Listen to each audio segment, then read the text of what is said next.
J'en ai déjà parlé. J'en ai déjà parlé.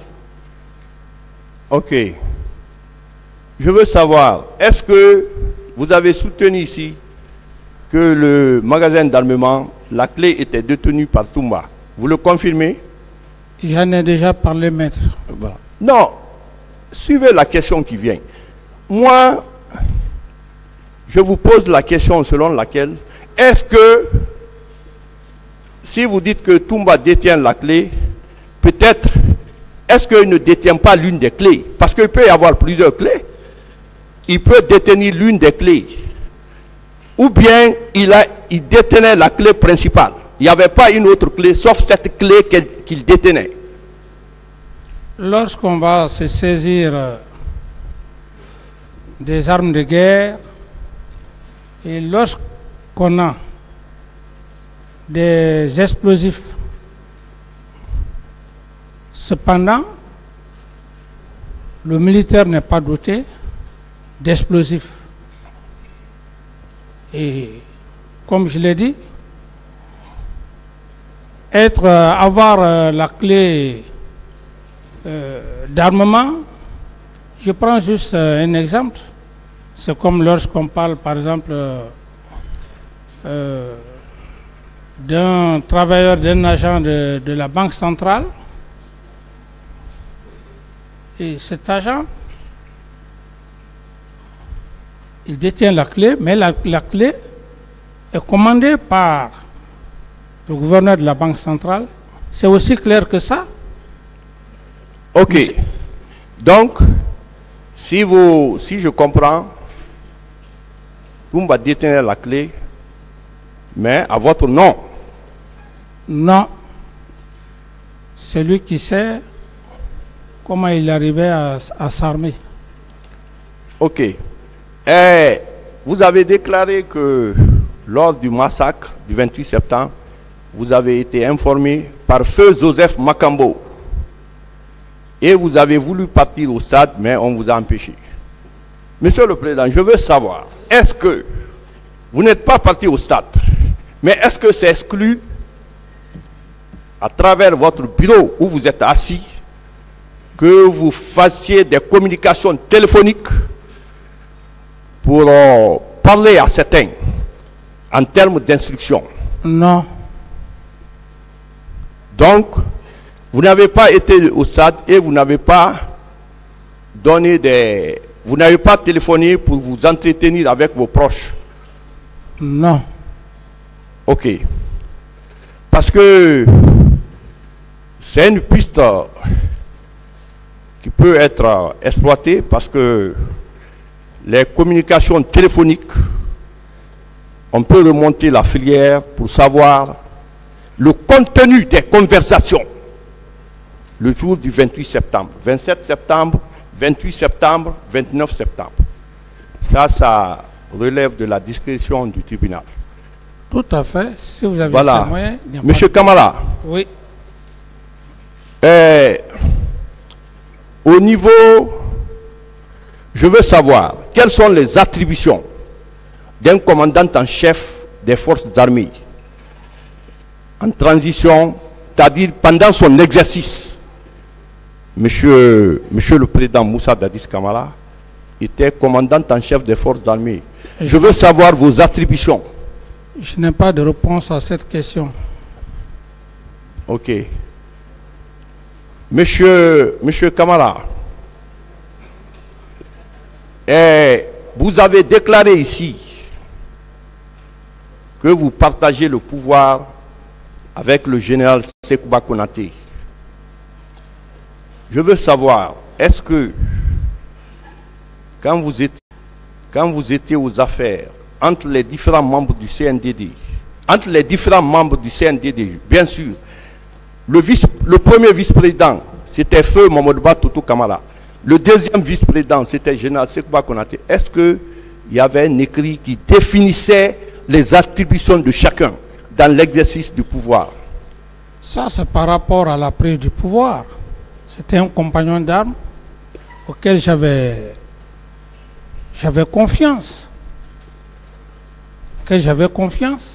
Et j'ai même déclaré ici, quand j'ai fait passer le communiqué de la prise du pouvoir, il m'a conduit jusqu'au pont 8 novembre. Chose qu'après, plus tard, que j'ai compris que c'était dangereux. Donc, la confiance, c'est la confiance qu'il faut comprendre. Ce n'est pas un problème de hiérarchie, c'est la confiance. Ok. Lors d'une interview sur RFI, le journaliste vous a posé la question par rapport au massacre du 28 septembre. Vous avez déclaré que ce n'est pas parce qu'on est président qu'on maîtrise la situation. Et les ministres, chaque ministre doit jouer son rôle. Qu'est-ce que vous dites par rapport à ça? Quelle analyse faites-vous de cette déclaration? Posez clairement la question, que la question soit simple. Pour ma compréhension. Reprenez la question, certes, il n'a pas compris. J'ai dit, lors de votre interview sur la radio France Internationale, quand le journaliste vous a posé la question, vous avez dit concernant le massacre, c'est pas parce que, concernant votre responsabilité, vous avez répondu aux journalistes, c'est pas parce qu'on est président qu'on maîtrise toute la situation. Il y a des ministres. Pourquoi il y a des ministres? Chaque ministre doit jouer son rôle. C'est ça.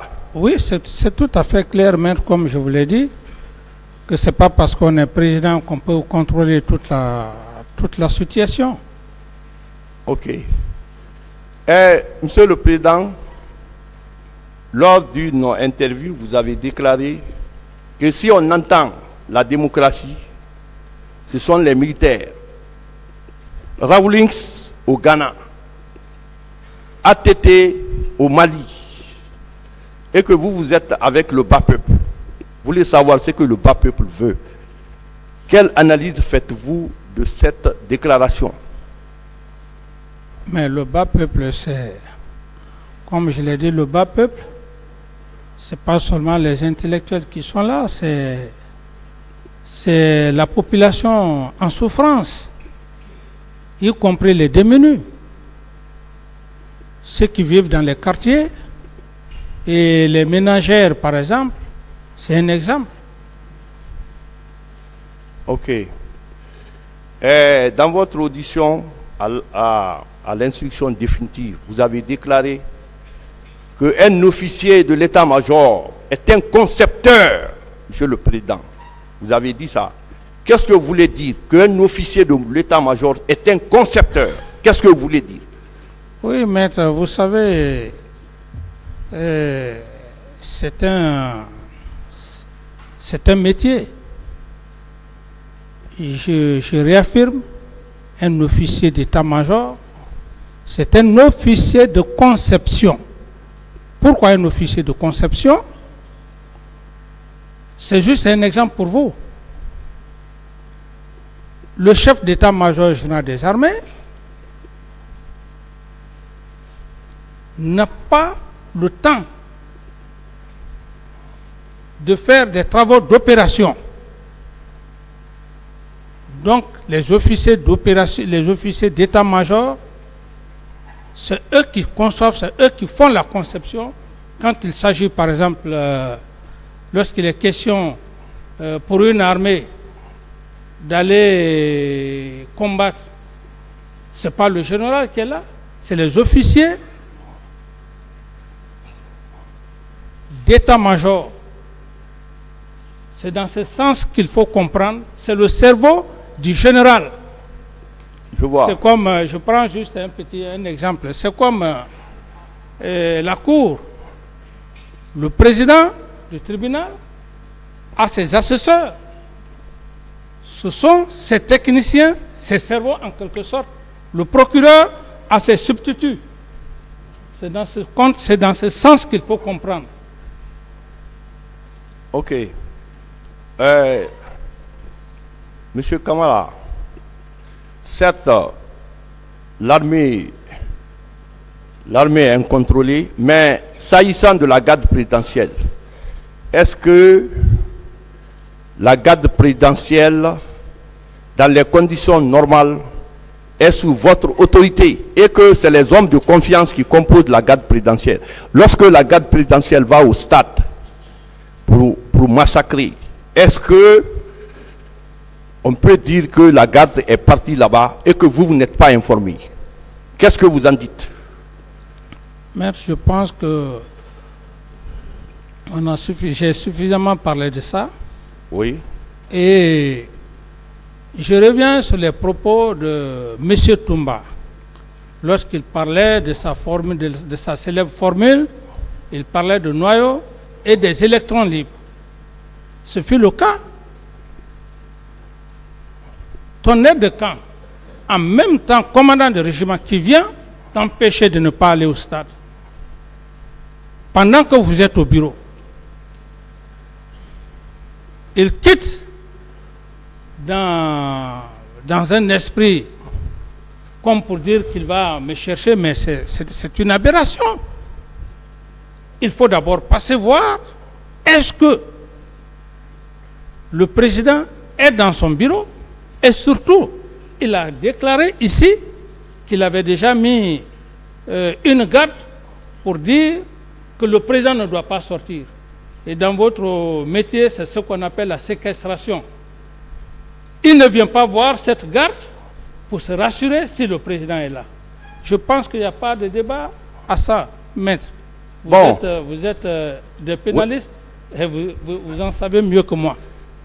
Voilà, monsieur le président Moussa Dadis Kamara, ce que je n'ai pas compris, dès que la garde présidentielle est arrivée au stade et les hommes de Kaléa, la police et la gendarmerie ont créé le vide. Or, lorsque vous êtes chargé du maintien d'ordre, quelle que soit la situation, vous devez rester. Est-ce que cela, ce n'était pas une entente? Lorsque la garde présidentielle est là, eux, ils quittent. C'est comme si en droit, on dit la présence du procureur sur le lieu de l'infraction dessaisisse les officiers de police judiciaire. Pourquoi la police et la gendarmerie ont créé le vide avec l'arrivée de la garde présidentielle concernant le massacre? Est-ce que ce n'était pas une entente? Dès que nous verrons, vous quitter. Parce que ce qui va se passer, c'est autre chose. Une entente? Une entente entre qui et Une entente, c'est-à-dire que ceux qui viennent pour massacrer, quand ils arrivent, ils disent, bon, quittez, hein, sinon, si des choses vous arrivent, vous êtes responsable. Parce qu'ils sont venus pour tirer. Le lieu a été mis en état de siège. L'armée a pris le contrôle et on a tué les gens n'importe comment. Donc, monsieur le président, quelle analyse faites-vous de cette situation? D'abord, c'est la désobéissance à tout égard. Lorsque la police, la gendarmerie ont une mission régalienne s'agissant du maintien d'ordre, quel est le rôle d'un militaire, d'un aide de camp, à plus forte raison un commandant de régiment? Quel est son rôle au stade? Je ne saurais répondre. Ok. Monsieur le Président, au moment où vous étiez aux affaires, une lutte avait été engagée contre les narcotrafiquants. Des gens ont été arrêtés au camp là-bas, interrogés. Est-ce que vous pensez que, une fois que les gens sont en infraction, c'est la justice qui doit se saisir immédiatement? L'intéressé est convoqué à la justice, mais on remarquait que la remarque qu'on a faite, on arrête et on interroge. Qu'est-ce que vous dites? Alors que la justice est là. Je n'ai pas de réponse à cette question, maître. Mais pas de réponse. D'accord. Je veux savoir, vous avez dit que l'affaire du 28 septembre a été un complot organisé par Alpha Condé Sekouba Konaté et autres. Monsieur le Président, dès après le massacre, que vous vous êtes rendu compte que c'est un complot, pourquoi vous n'avez pas procédé à des arrestations? Parce que vous avez les moyens. Maître, vous savez très bien, aucun être humain n'est Dieu. Et dans l'histoire de l'humanité, ou dans l'histoire militaire, si on pouvait savoir ce qui pouvait arriver, on pouvait prendre des dispositions. Donc par rapport à votre question, je ne pouvais pas le savoir. C'est comme vous avez vos collègues ici, vous portez confiance à un des avocats. Vous êtes liés, mais vous ne savez pas si un de leurs peut vous trahir. C'est dans ces conditions. Mais vous pouvez, par exemple, ceux qui sont avec vous, prendre des décisions administratives, la suspension. Parce que je me souviens, paix à son âme, Feu Kélétigui Faro, secrétaire général à la présidence à votre époque, avait été suspendu. Ça avait même passé à la radio. Est-ce que vous avez le même pouvoir de suspendre ceux qui sont taxés de trahilleurs, de trahison? Ou bien, Monsieur le Président? Non, maître, j'estime que vous confondez deux choses. Dans l'exercice légal, lorsqu'il n'y a pas de problème, lorsqu'il y a des incompréhensions, vous pouvez prendre une sanction. Mais dans le cadre des massacres du 28 septembre, j'ai été très clair. À force de prendre une sanction, comme vous le dites, ou bien de mettre M. Toumba de ses fonctions, on ne serait pas là aujourd'hui devant vous. En plus, ma sanction était subordonnée, était même, si je peux le dire, était inférieure par rapport à la commission nationale qui a été faite, et le ministre de la Justice à l'époque, garde des Sceaux, a saisi le procureur général de la République, si j'ai bonne mémoire. Ensuite, il y avait une commission internationale. Alors, comment voudrez-vous que je puisse prendre une sanction du moment qu'il y a une commission nationale? Le procureur, le ministre de la Justice est saisi, une commission internationale. Il fallait me subordonner à ces deux institutions, à la fois nationale et internationale. Ok. Selon la commission nationale d'enquête indépendante, à la page 5, à la page 15, 7e paragraphe, il est écrit que les manifestants ont été blessés, fracturés. Certains manifestants qui couraient ont été abattus. Et une partie des manifestants se sont cachés dans la cour de la CMIS, compagnie mobile d'intervention de sécurité. Et les militaires sont partis les pourchasser. Il a fallu l'opposition de la police pour dire ceux qui sont venus ici, ils ne vont pas sortir. Monsieur le Président, quelle analyse faites-vous de cet écrit qui a été fait contradictoirement sur votre présidence, que vous avez vous-même voulu que ça se fasse? Mais ça, c'est indépendamment de ma volonté. J'ai joué un rôle capital. Je ne me suis pas limité à l'international. Cette commission nationale je n'avais aucune autorité sur cette commission nationale. Elle était indépendante. Et dans cette commission, il y avait même des magistrats aussi et une bonne partie de la société civile.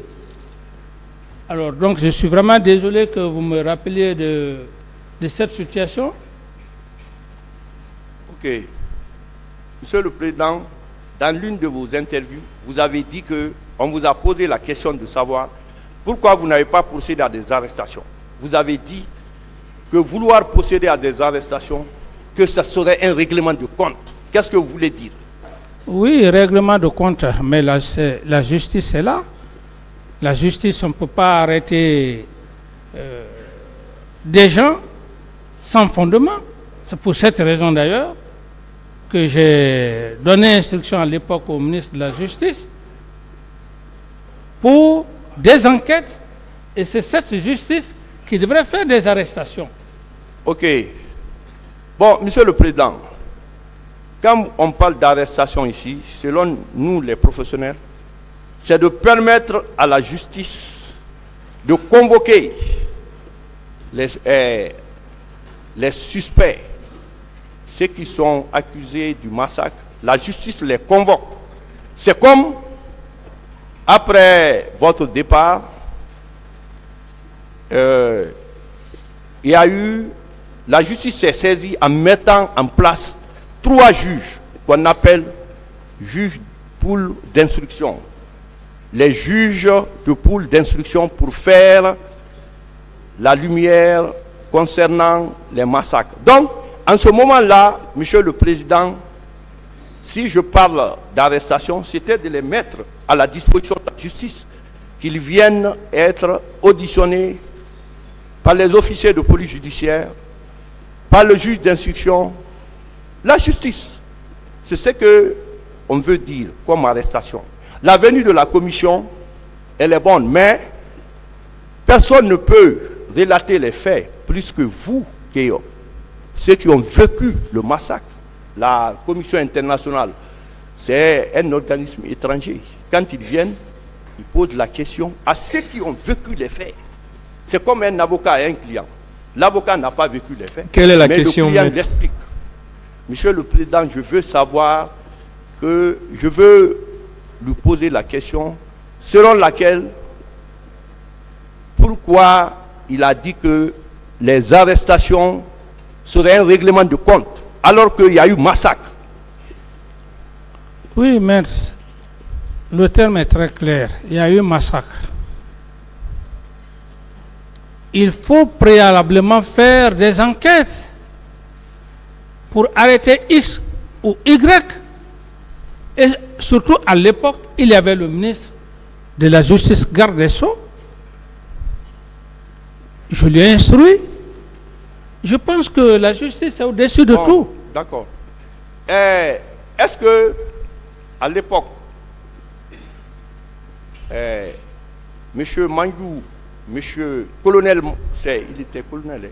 Colonel Mandiou Djoubati, c'était lui le directeur de votre bureau de presse,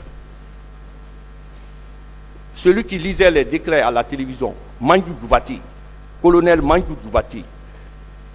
Est-ce que c'était lui le directeur du bureau de presse à la présidence? Je n'ai pas de réponse à cette question, maître. Ok.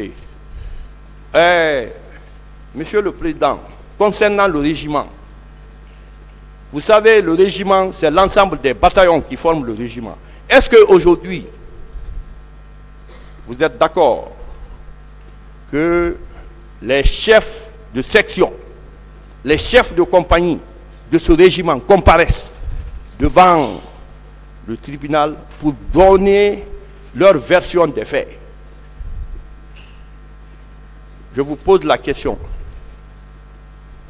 Est-ce que, Monsieur le Président, j'ai tout le respect, je vous accorde tout le respect dû à votre rang, mais je veux savoir, est-ce que vous êtes d'accord que tous les commandants de compagnie et les chefs de section du régiment comparaissent devant le tribunal pour donner leur version des faits pour savoir plus. Est-ce que vous êtes d'accord, Monsieur le Président? Oui, mais on est devant le tribunal criminel. C'est au tribunal criminel où Monsieur le procureur, c'est l'empereur des poursuites. C'est pas à moi, c'est pas à moi de décider. Est-ce que vous êtes d'accord? C'est ce qu'il veut savoir. Oui, je suis d'accord si. Ah, ok. Monsieur le Président, est-ce que vous connaissez le capitaine Lamine Diallo, capitaine de la 3e compagnie du régiment? Vous le connaissez? Lamine Diallo, non. Ok. Est-ce que commandant Nanti de l'aviation militaire n'a pas été commandant du régiment à votre temps, qui est décédé maintenant? Commandant Nanti, colonel Nanti, il était en service à l'aviation militaire, mais qui est décédé maintenant. Non, je n'ai pas une idée très claire sur cette personne. Ok. Est-ce que à la télévision, vous avez suivi avec intérêt les images des femmes qui ont été violées lors du massacre? Reposez la question, maître. Je dis, est-ce que à la télévision nationale, concernant les femmes violées, on a fait sortir les images? Vous avez suivi, Monsieur le Président? Oui, comme je l'ai dit dans mon PV, j'ai vu des images, j'étais très choqué. Très choqué. D'accord. Est-ce que, concernant les pillages à cause à Bambetou, à Bumboli, est-ce que vous avez été informé qu'il y a eu des pillages là-bas et se sont emparés des biens des gens, des militaires? Non, je n'ai pas été informé. Ok. Monsieur Kamala, qu'est-ce que vous savez de vos relations, qu'est-ce que vous savez des relations qui ont lié la garde présidentielle au commandant Feu Sambarou Djamankan, commandant du camp, qui était chargé, qui était le commandant du camp? Les relations qui ont lié la garde présidentielle à ce commandant par rapport au recrue de Kaléa. Maître, concernant cette question, j'estime que Monsieur le procureur a déjà la situation de Kaléa. Je ne suis pas à mesure de répondre par rapport à la situation de Kaléa. Ok. Maintenant, c'est ma dernière question. Monsieur le Président, est-ce que vous savez, pour recruter, quand on recrute, les recrues doivent être habillés, ils doivent être logés, ils doivent être nourris, éventuellement leur salaire doit être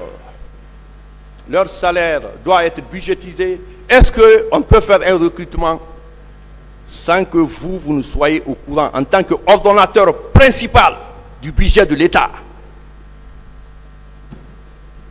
Dans mon procès verbal, maître, j'ai été très clair.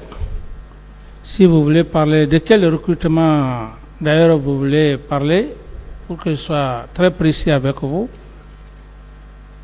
si c'est n'importe quel recrutement. Oui, mais normalement, le ministre de la Défense ne peut pas recruter sans que, d'abord, pour les nourrir, pour les habiller. Je suis d'accord avec vous, maître. C'est pourquoi j'ai dit que dans mon procès verbal, un ministre de la Défense ne peut pas prétendre faire un recrutement sans demander l'avis du chef de l'État. Ok, merci, Monsieur le Président, d'avoir répondu à mes questions. Merci. Voilà. Merci, Monsieur le Président et assesseurs.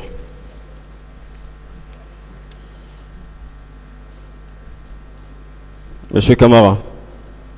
Oui, maître.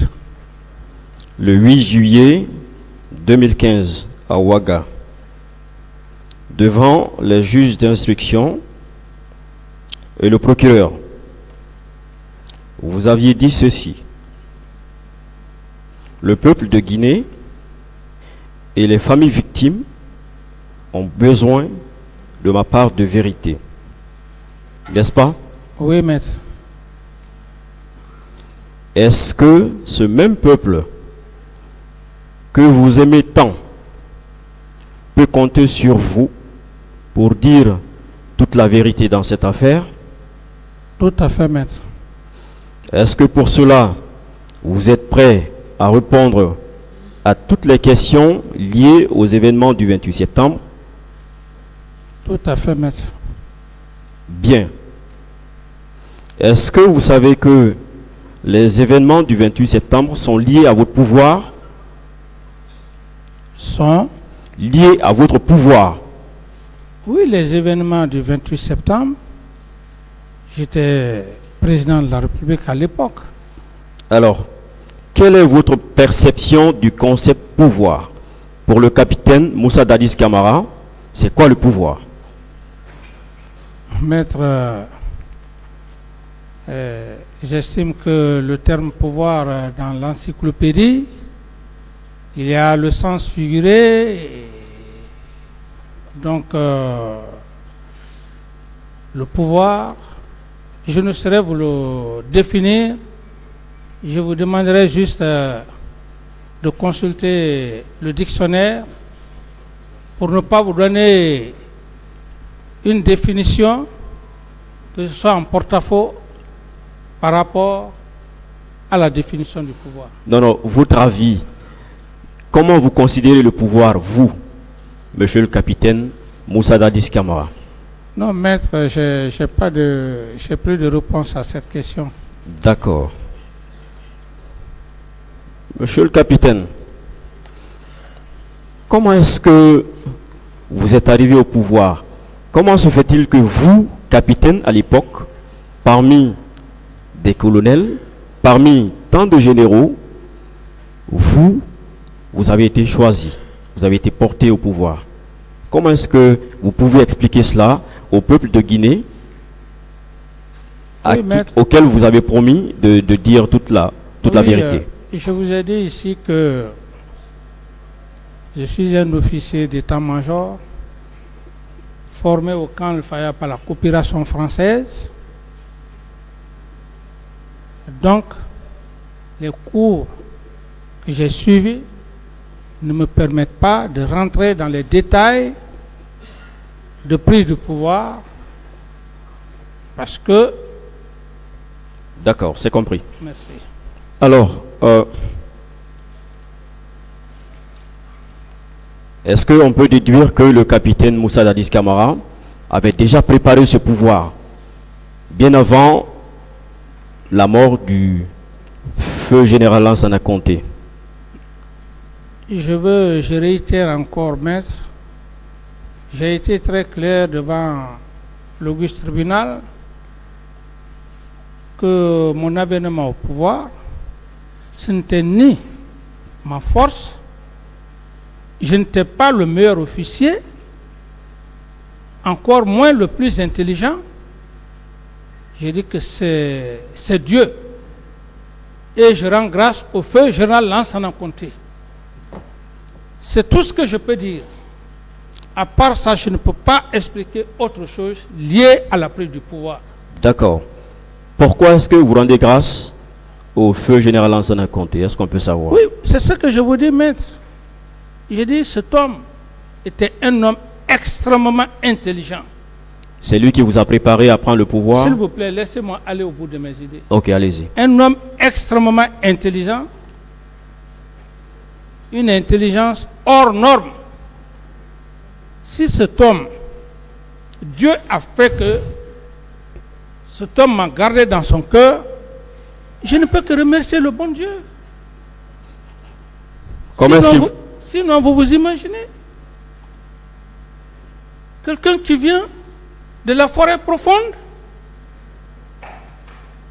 Il y a tant d'officiers, des meilleurs officiers, des officiers intelligents, mais que cet homme ait eu ce sentiment naturel, divin, je puisse le dire. Est-ce que moi, je suis à mesure d'expliquer ça? Je ne peux que dire que c'est par la grâce de Dieu. Dieu a mis mon sentiment dans le cœur du feu général Lansana Conté, paix à son âme, que je ne cesserai jamais de le dire.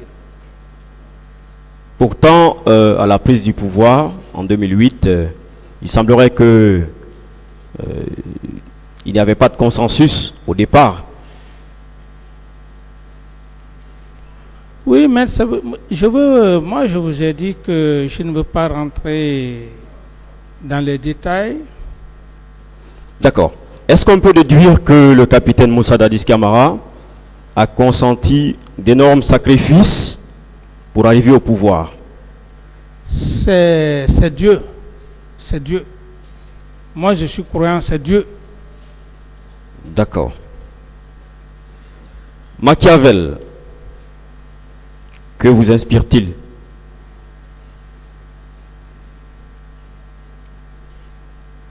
Oui, maître, la question. Qu'est-ce qu'il vous inspire, Machiavel? Je pense que même vous, tous ceux qui ont fait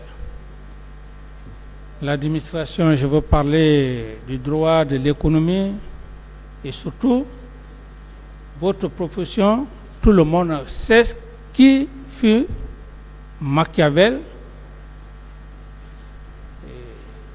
Donc, je n'ai pas besoin tellement de rentrer dans les détails parce que nous ne sommes pas dans un amphithéâtre où il faut donner des cours à des talentueux intellectuels qui sont devant moi, qui connaissent qui était. Non, ce ne sont pas des cours que vous dispensez.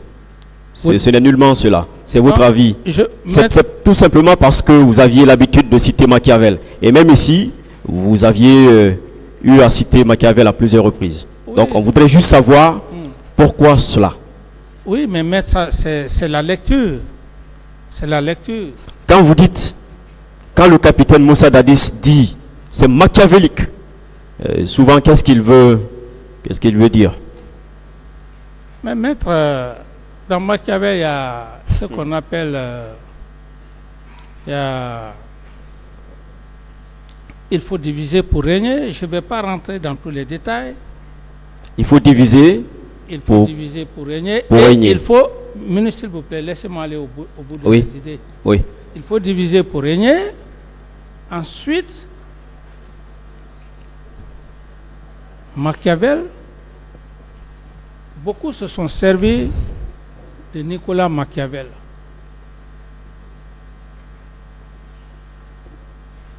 Il faut être rusé, il faut de la manipulation, il faut opposer les gens.